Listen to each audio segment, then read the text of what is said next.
Good Wednesday morning, and welcome to Ice Age TV. Hey, good morning there.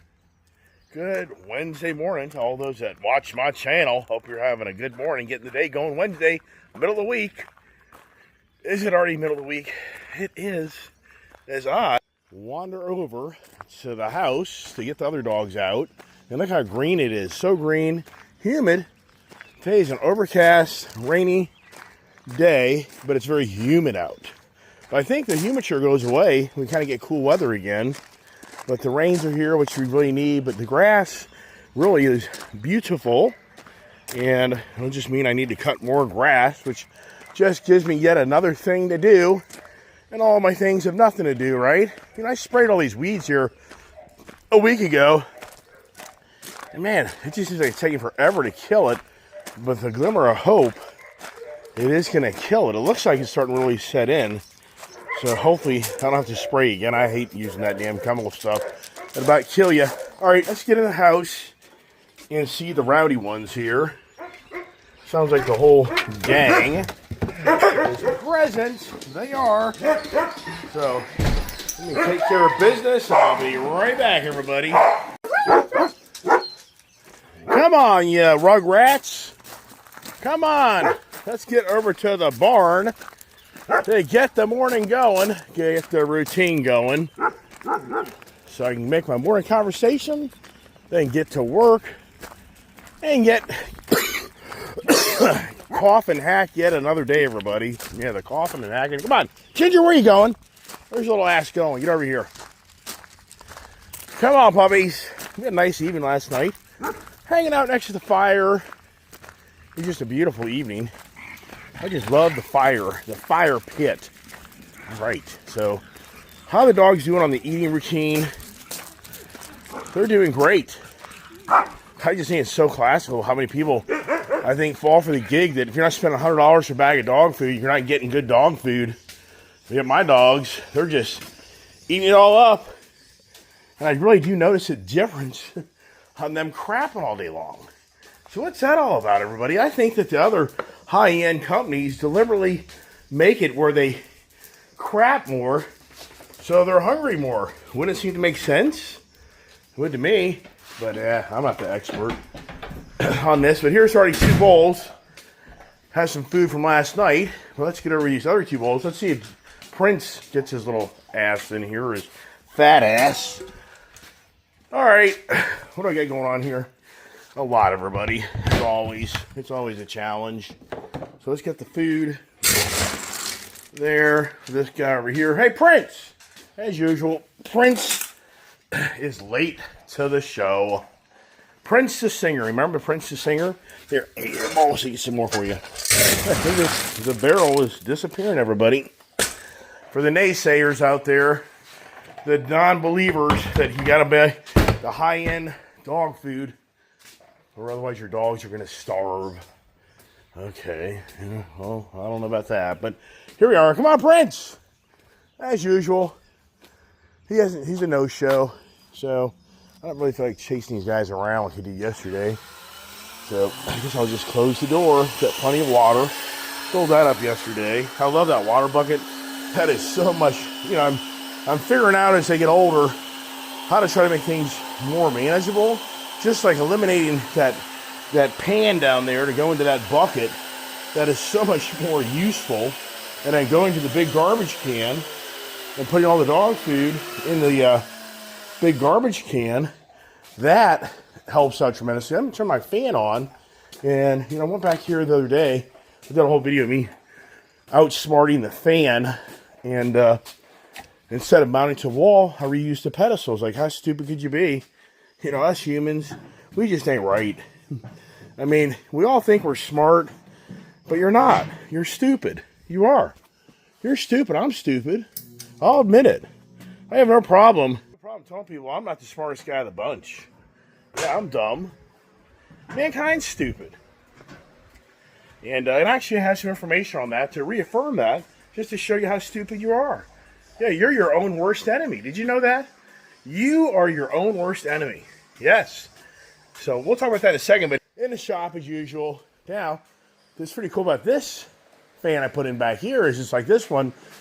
It oscillates. My other fans were just straight on. So this one kind of gives us a little bit more of that airflow. And I couldn't find my One Rancher key. It was on my pants.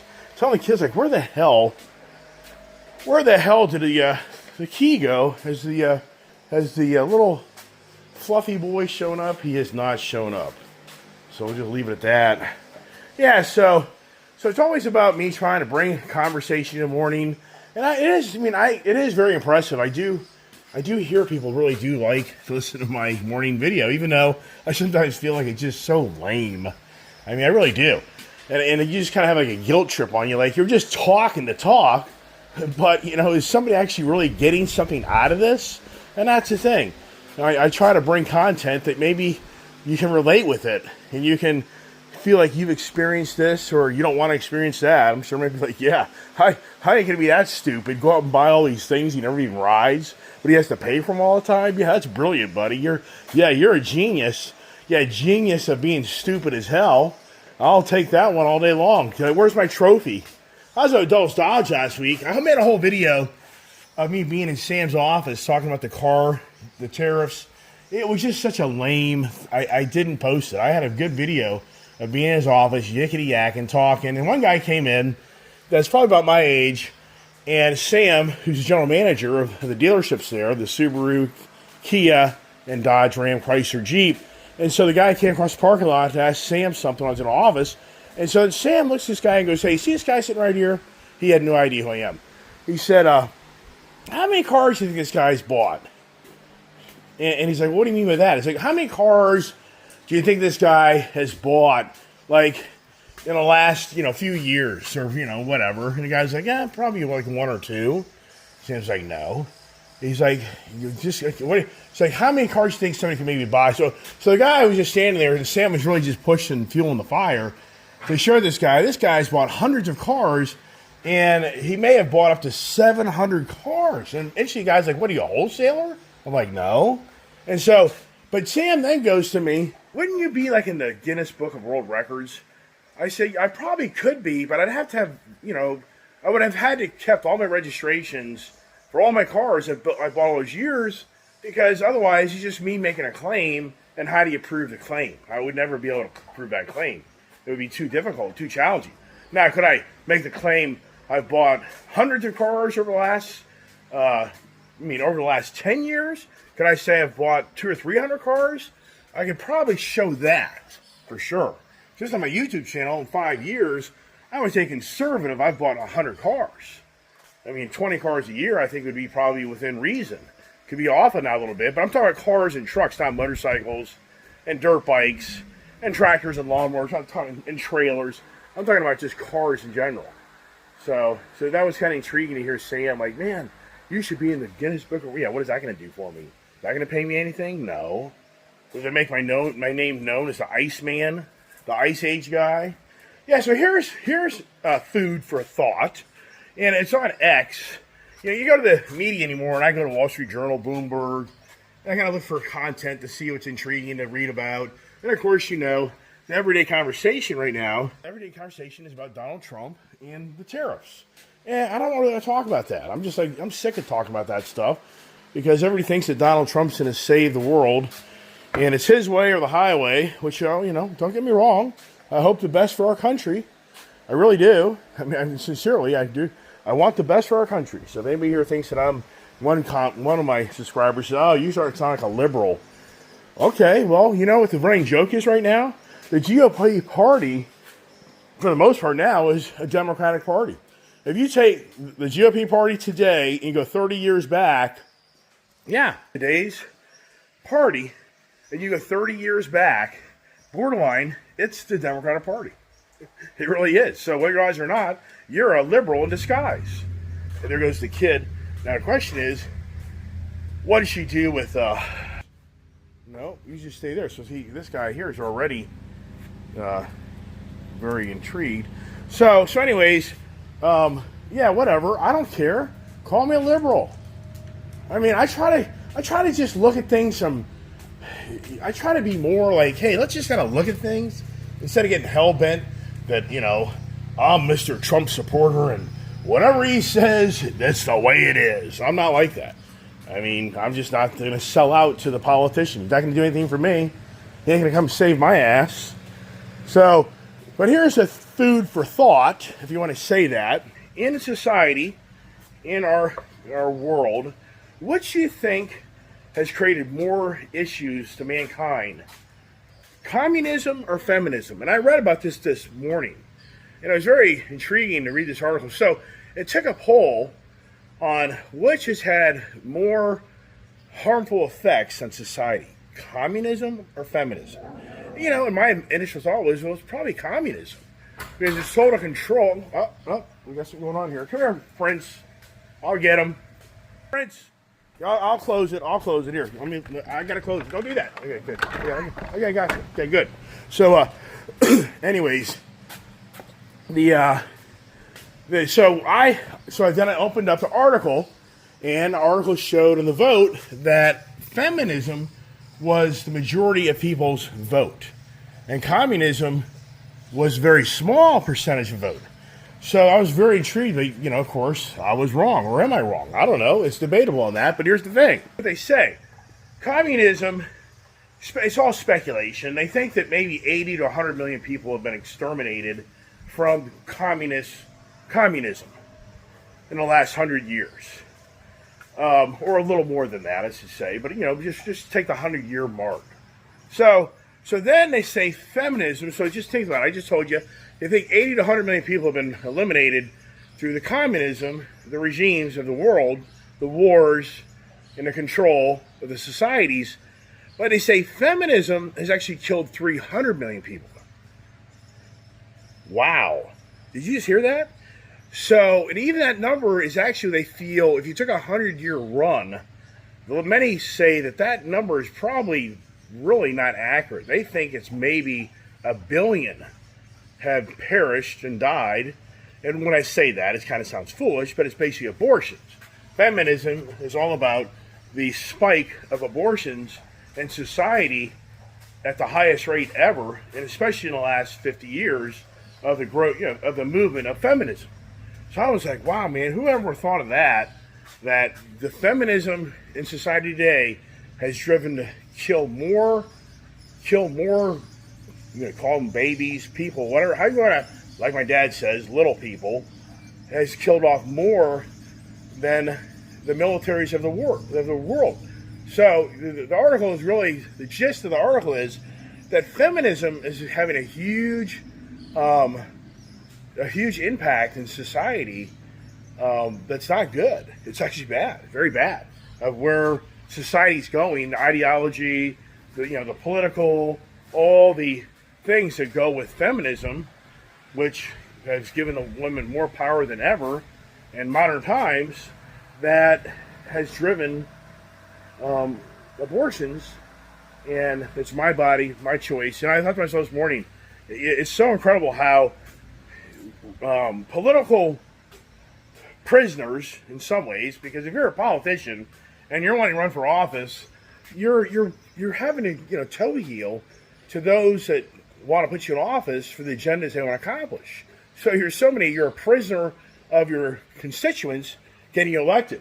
And I thought to myself this morning, it's incredible how the political voting, the elections can sway a total pendulum from one way to the other based off of abortions, based off of the feminism can get people so riled up that it can turn the tide of a person being elected into office. So wow. So feminism is, in so many ways, many people believe feminism started in communism and Marxism. And you're getting into all the theories and everything else, but I'm not going to go really much into that because I'm no expert on all this stuff. I'm just sharing with you an article I read, and even I was taken back about how you would think communism has done more damage to societies of our world, but that's not correct. Feminism has done more damage to our societies of our world, and it's continuing. So now here's the next thing I was talking about earlier. You think you're smart, you're not, you're dumb. You're dumb. I mean, a Nobel Prize winner is going to tell you you're dumb. And I think it's pretty entertaining, actually, because I get my phone. My dog ate my cable. So one of the dogs, I think that I got to do this here. Plug it in because it's dying. Let's see here. So now, this just drives you nuts. I mean, this technology drives you freaking nuts. I can't stand it. All right, let's see if I can get this damn article up for you. Here you go. Here you go. So, and my phone is the worst when it comes to try to show you this stuff. So, 40 years, your brain is lying to you. After 40 years of research, Nobel Prize-winning psychologist Daniel Kahneman found the shocking truth. Most of your decisions aren't yours. Here are 8 powerful lessons he teaches on how people actually make decisions. And why would I be bringing this up? The reason I bring this up, as I get older in life, I always say to people that I know on a more personal level, it's like, how do people process information? I am just stunned that we're at the biggest turn of modern times of artificial intelligence, the generative pre-trained transformers, aka Chat GPT, the artificial intelligence, the AGI, artificial general intelligence, which isn't here yet, and all this, all the superconductors, all the language of where we're tapping into the highest level of computing, computers interacting with mankind to, in some ways, take over mankind in some ways. And I think it's incredible on how the focal point is all about this artificial intelligence. And I think to myself, it's incredible. Mankind is teaching artificial intelligence. And once again, my statement is, as I get older in life, is how do people process information? How do people come to closure of what's right versus wrong? And we all witness this stuff. I mean, when it gets political, it drives you nuts. When you try to process information, trying to figure out why a congressman or a senator of Maryland is flying to El Salvador to try to extradite a MS-13 gang member that has not a real good history of whatever. But you just try to think on, you try to process the information on what is this all about? But we know it's an agenda. So, but here we go. So let's go back to prize winner here, Mr. Daniel, and he's probably Jewish. If you know, the Jewish people seem to be the brightest, mean to be smarter than you and I. So first of all, what he says is, you don't think the way you think you do. Your brain runs on 2 systems. Sounds like a computer, doesn't it? System 1 is fast, automatic, emotional. System 2 is slow, deliberate, and logical. So, just for me, you're riding around your car, guy cuts you off, instantly, like, oh, you ass. You're out and about, driving your car on the road, guy comes and cuts you off, and instantly you're like, oh, man, that guy's such a jerk. Man, that guy's going to pay for that move.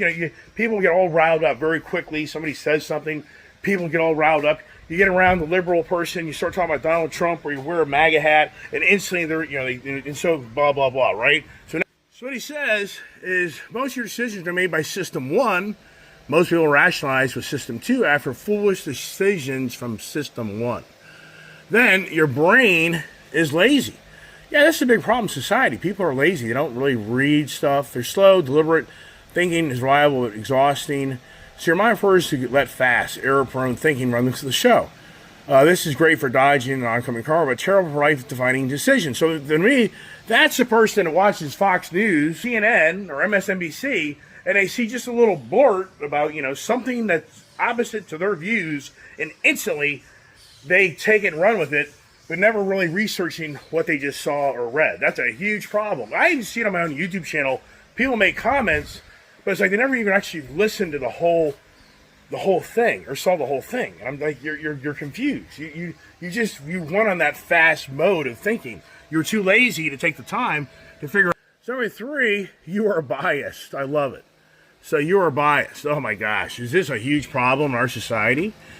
Cognitive biases are mental shortcuts that save energy but distort reality. Your brain twists memories and cherry picks facts without deliberate mental rewiring, your own worst deceiver. This guy, Kahneman, identified over 100 deceptive biases. Boy, is this a huge problem in social media today, the bias issues? All right, so let's go here. The fourth issue is don't blindly believe confident people. Wow. People can come across being very confident. Here is people who feel most certain are often most wrong. Wow. Wow. Why? Because they run off of system one creates illusion of coherent stories even when they're false. Overconfidence bias leads to trusting feeling over evidence. Wow, boy, you know, that's a huge problem in social media, that people get addicted to following lots of personalities, and for younger generations, seeing so many things on TikTok, Meta, Facebook, and they run with these people that do such foolish things, but they think these people are, you know, they're so great. 5, wins feel kind of good, losses utterly destroy. This is why you're wired for loss aversion.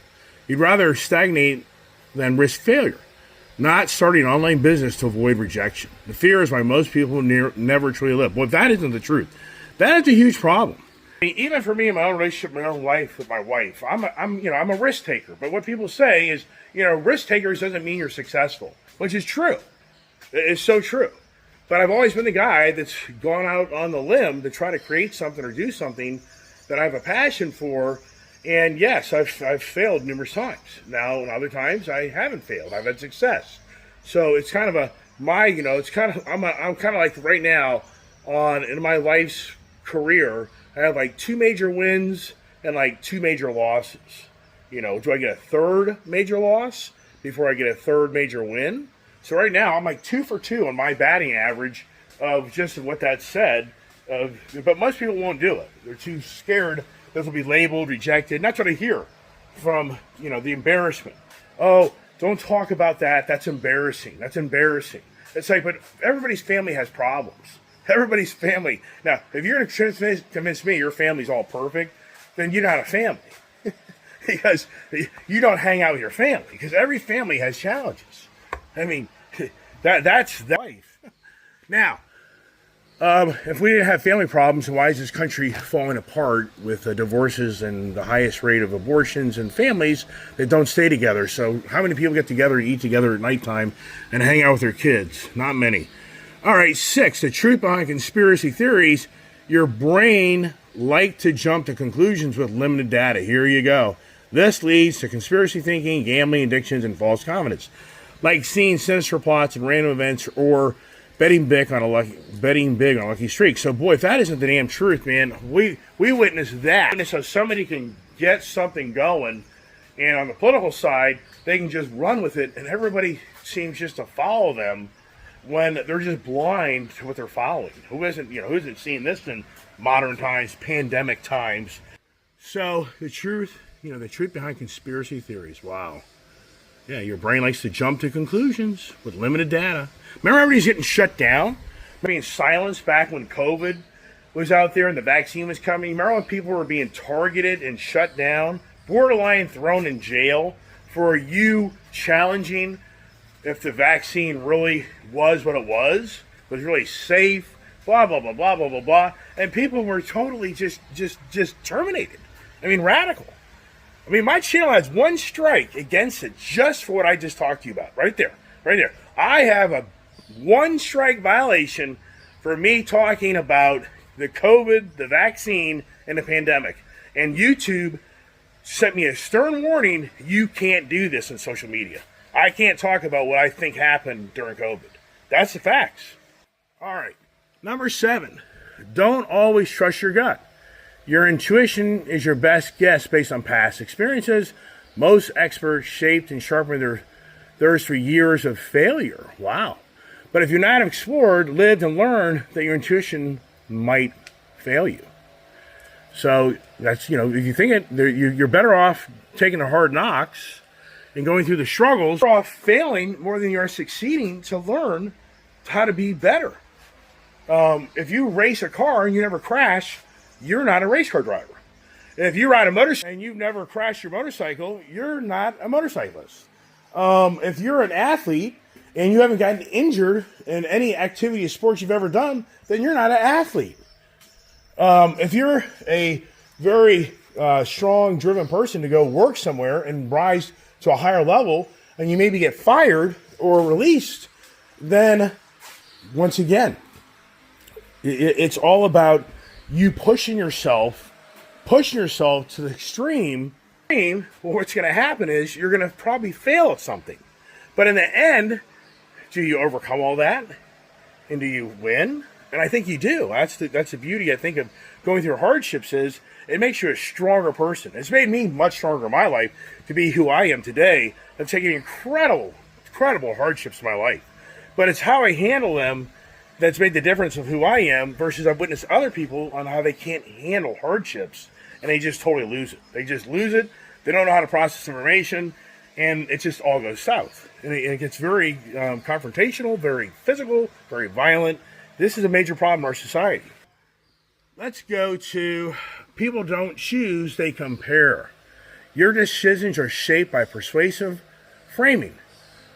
Want someone to pick plan A? Then show them a terrible plan B. That's what I say to the running joke with my brother and my family. Is whatever you want to do, he doesn't want to do. So what you do, you just reverse it. You just tell him what you really don't want to do, and then he'll probably take the position that we should do that. And it's so true in society of how people operate just on that narrative. And it's so unfortunate we live in a society more than ever where people use in their own world that they live in their own mind how they think what is right versus wrong. And then it's the social media influence. It's how others maybe look at you, taking a stand on something or doing something. It's very challenging more than ever in society, I think more so today, because you can be called out so much easier because of the social media presence and be shamed. And then those around you, do they stick by your side or do they run for cover? So I don't like to keep these conversations much more than 25 to 30 minutes long, but I just like to bring content to the table for food for thought, that if you and I were hanging out together and we were just hanging out here, having a drink, smoking a cigar, whatever it may be, it's just nice to have these conversations to feel like, okay, what do you see? What is going on? What is going on in our country? And it's interesting how Donald Trump is hell-bent on going after the world trade for the tariff, but yet on state side, we have so many challenges in our own country of the family, as Elon Musk talks about so much on how the erosion of the family. I mean, it really is. It's factual. The erosion of the family, the people not having kids, people waiting till they're older to get married, waiting older to have children, where they take preference to being successful or chasing their dream, or whatever they want to do, and they just stall everything and just put it off for yet another day. And that's what I was saying yesterday. My challenge in my life with my wife has always been, let's just think about it and put it to another day. And that's been very challenging in my relationship with my wife throughout the years, is because I'm more on the page of, no, let's go move. Let's move. Let's make it happen now. Let's not wait around. And if we have to take the hard knocks, we take the hard knocks. What's so sad in society is, yesterday, my dad on that conversation, you ought to watch it, the popcorn conversation with Julia. Here's a guy my age named Ward. His wife is named Mindy. 2 beautiful children. Beautiful couple. Coast Guard, career Coast Guard guy. Very successful. And, it would be just kind of like the Brady Bunch family, meaning he has 2 kids, but the father's very handsome. The wife's very handsome. The kids are handsome. They're all like 6 foot stature, 6'2", and they're all gone to college. They're all well versed, and they're religious people, and they're part of the Church of Christ down there with my dad. And Ward is an elder. And what's just really so sad is my father had to disclose to me yesterday that his wife, Mindy, has stage 4 colon cancer. Wow. I mean, and so it's just, for me, I say it all the time. It's like, you need to live for today. You need to do what you want to go do. But then you have the constant rhetoric of no. That's what I was talking about yesterday, is how do you overcome the no? And the delay. How do you overcome the delay? And that's the most challenging thing in our world. But yet everybody lives yet another day thinking tomorrow morning you wake up and everything will be beautiful like it was yesterday. Or maybe yesterday wasn't so beautiful, but it'll just be another day. and everything's fine, and nothing out of the ordinary is going to pop up and happen in your life. It is. It is. Just like these dogs. Imagine that Diesel would be run over by a car in my driveway. Would I have thought that Saturday morning I got out of bed? No. I mean, would I imagine I had Kiefer a year ago? That by November of this last year, he would be dead? No. But people get hell-bent on their views and ideas. They know the future. That you know the future. You don't know the future. You don't. And you think you know how things play out. You don't. That's why my favorite saying in life is 1 + 1 = 3. Because we live in a world of numbers and everything is a variable every single day of our life. And how you handle that and how you address it separates those that win versus those that lose. So everybody, hope everybody has a great day. And once again, hearts and prayers to Ward and Mindy and his daughter and son, because this is radical. I can relate with this type of stuff because to witness somebody you love, to see them perish in front of you when it's that time. And so this is very, it's emotional to me because it could happen to any of us. It could really could. So hearts and prayers, and just take a big breath. So God bless everybody. Have a good day.